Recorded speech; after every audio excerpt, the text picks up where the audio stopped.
Good morning, ladies and gentlemen. It's a great pleasure for me to be here with you today, since marine time is taking place in Cyprus for the first time after the pandemic years, in what is now becoming a tradition for the industry.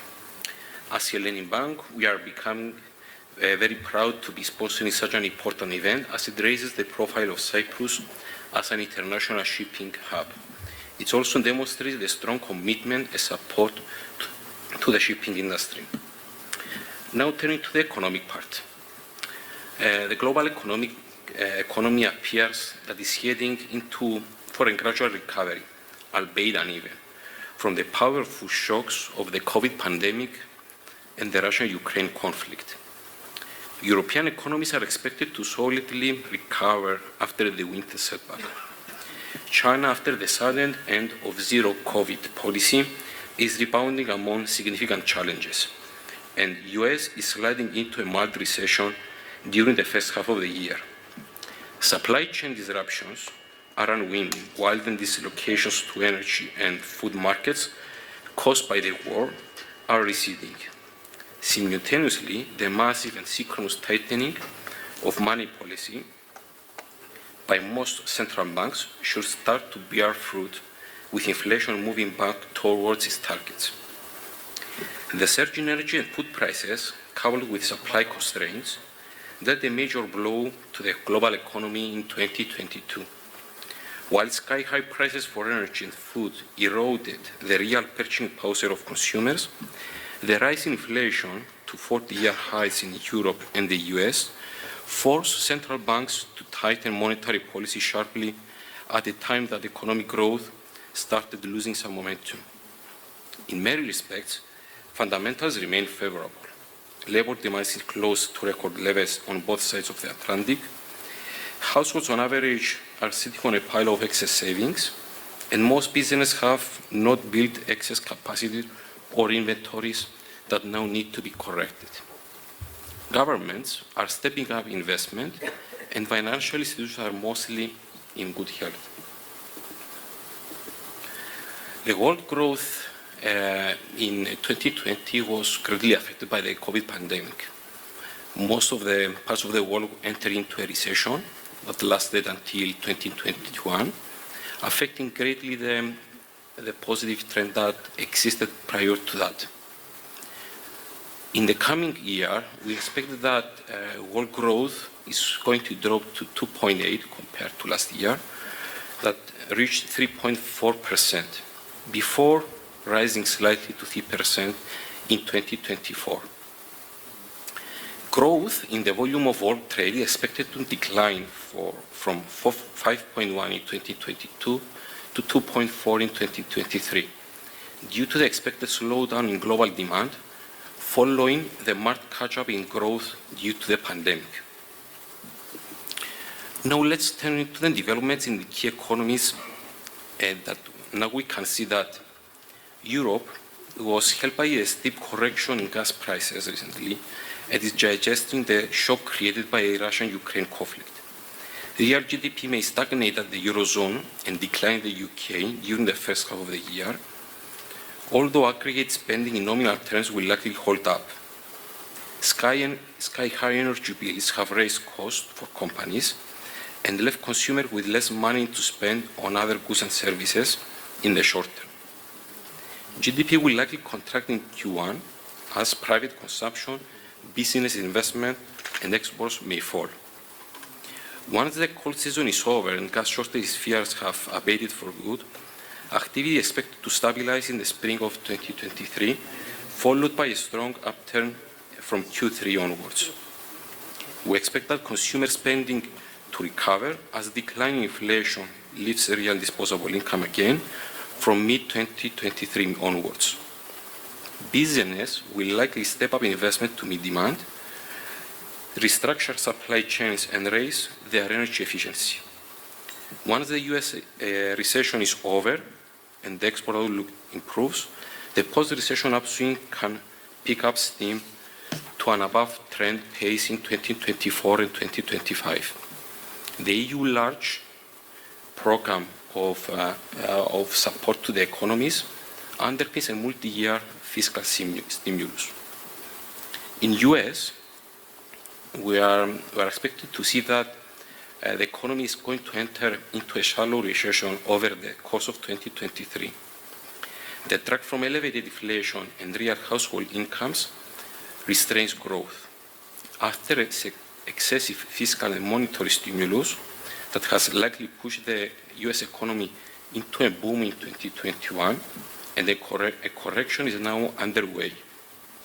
The ongoing monetary tightening by the Fed will further reduce momentum into 2023. Spending from the two stimulus and infrastructure bills approved during 2021 will continue to provide a major fiscal stimulus for 2023 and beyond. In the China front, the leaders have aggressively managed the strong rebound in 2021 by continuing government investment and supporting companies and industries that the government wants to promote. But additional regulation and crackdown on some sectors, including major technology companies and excessively leveraged property developers, can drive capital abroad and hurt growth.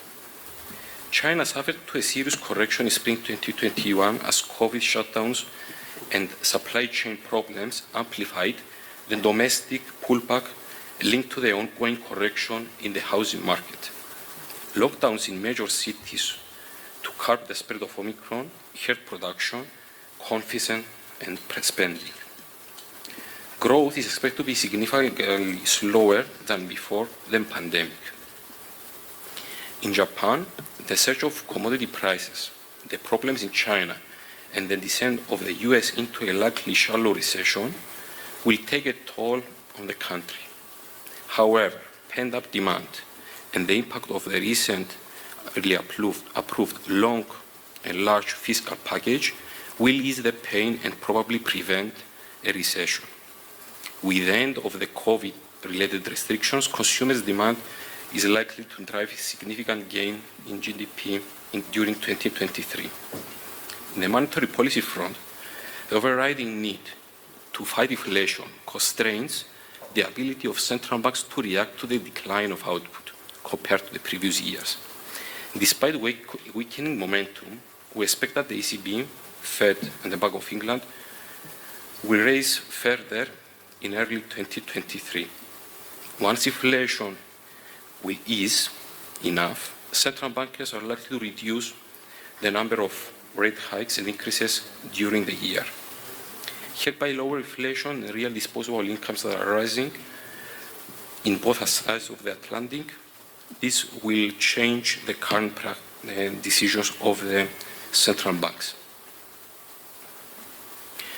If we turn to the projections about growth in trade volumes in the coming few years, we expect that the world merchandise trade volume is projected to grow by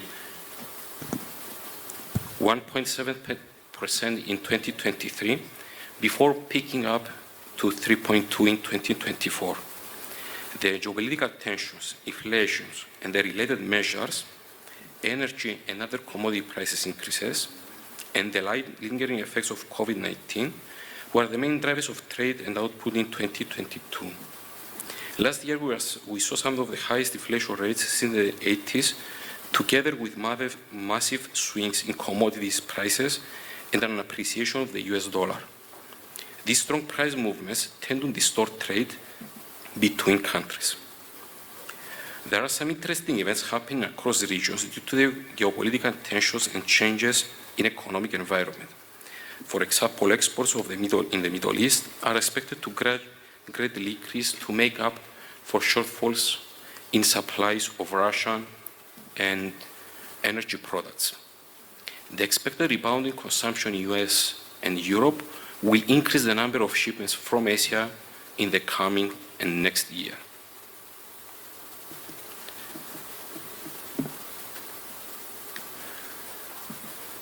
As said before, the risks that exist in the economy have stockpiled during the last year, especially due to the ongoing geopolitical tension between Russia and Ukraine. In the same time, monetary policy is slowing down growth and affecting the prospects of the economy. But at the same time, there are some positive events that may improve growth projections and trade in the coming year, mainly supported by government that are stepping up investment to support consumption investments by companies and households using the pent-up demand and the savings that they have accumulated during the COVID pandemic period to support their consumption in the coming years. If we take a closer look to home, to Cyprus, as a bank we expect that the economy will grow in the coming year and reach 2.5%. Last year, even that we had the severe external shocks that shook the world economy, GDP increased to 5.6% in the whole year, driven by key sectors like hotels, restaurants, transport, shipping, and trade. Mobility-restricted industries like hospitality, trade, and leisure-related sectors were even more benefited compared to the previous years. The positive momentum was mainly affected by inflation increases in Cyprus also, where we have seen inflation risk increasing to 8.1% compared to the 2.3 value of 2022. This increase was mainly driven by the surge in energy prices that reached 32% in 2022 compared to 2021. Thankfully, the measures that have been taken in monetary policy, as also from the government, they have adjusted and turned the trend in a downward path. And during the first quarter of the year, inflation rates in Cyprus, but also in Europe, are gradually dropping. On the fiscal front, the efforts of the government have dropped the GDP ratio from 100% to lower levels, and the trend will continue the coming years and reach 72% by 2025. We expect that in the coming year, the growth will be supported by the performance of the booming tourist industry that started very strong in the first quarter of the year, but also from sectors of the economy like trade and services that will continue their positive performance. This will be further supported by the growing importance of sectors like shipping, ICT, health and education, that they have attracted new investments in the last few years, improved their employment levels, and benefited from the developments in the world economy. In the same time, labor market is expected to remain strong, unemployment to remain on levels below 7%. In the same time that the economy is benefiting from an influx of highly skilled employment and employees that are entering in sectors like ICT, shipping, and transport. We remain confident that the sector ability to adjust will be showcased again and face any possible turbulences that may arise, as we have seen before, in the short term. Thank you very much.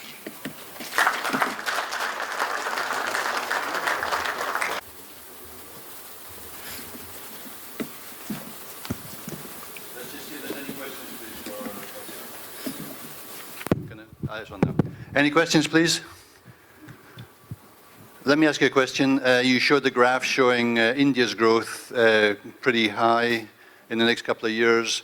The question is, I mean, is India likely to be a catalyst to, the shipping markets in the same way as China was, back in the 2004, 5, 6, 7 period? Indeed, the growth of the Indian economy is growing momentum, and the efforts by the latest governments are helping the economy. There are sectors in India that are booming, especially in metals, in exports, and in the last few years it's also been used as a hub for other countries. So indeed, this will support the Indian economy and exhibit higher growth rates with neighboring compared to neighbor countries. Thank you. Any question, please? Yes. Thank you. Hello, I'm Natasha Ioannidou from Schulte Group. The geopolitical risks are quite imminent, and as we have seen, I would like to know whether Hellenic Bank has forecast any scenarios of what will happen in case China attacks Taiwan. Okay. It's an event that may happen. As a bank, we have our internal scenarios that are taken into account when we do provisioning or forecasting the path of the economy, and take into account in the internal models that we have. We have an extreme scenario, and it's used to cover our potential losses in our books. But this is also associated not only with these events, but also for any negative developments that may affect the economy. So we have a range of both positive and negative scenarios that are taken into account. In the local economy, our worst case scenario for the coming 2 years is that the baseline is 2.5, as I have showed before.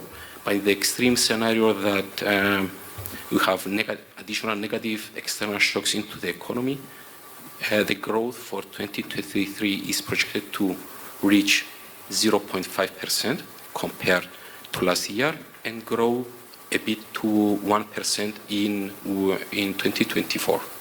So there are the scenarios, and these events, as well as any escalation of Russia-Ukraine conflict, etc., are taken into account. Okay, we have another question here. Kostantinos, thank you very much. In America, where I'm from, we have a problem in our banking market, which is that banks are sitting on large portfolios of basically out-of-the-money treasuries. And I was wondering, do you think that's a problem globally? And when you produce your forecast, do you see credit growth being restricted by these balance sheet issues at banks? Yeah. So the recent stepping of central banks and regulatory authorities across the world have achieved on containing the links between economies, and they achieved on stabilizing the economies due to potential risk from the banking system. Indeed, that and in both sides of the Atlantic, this effort have bear fruit, and the market have stabilized.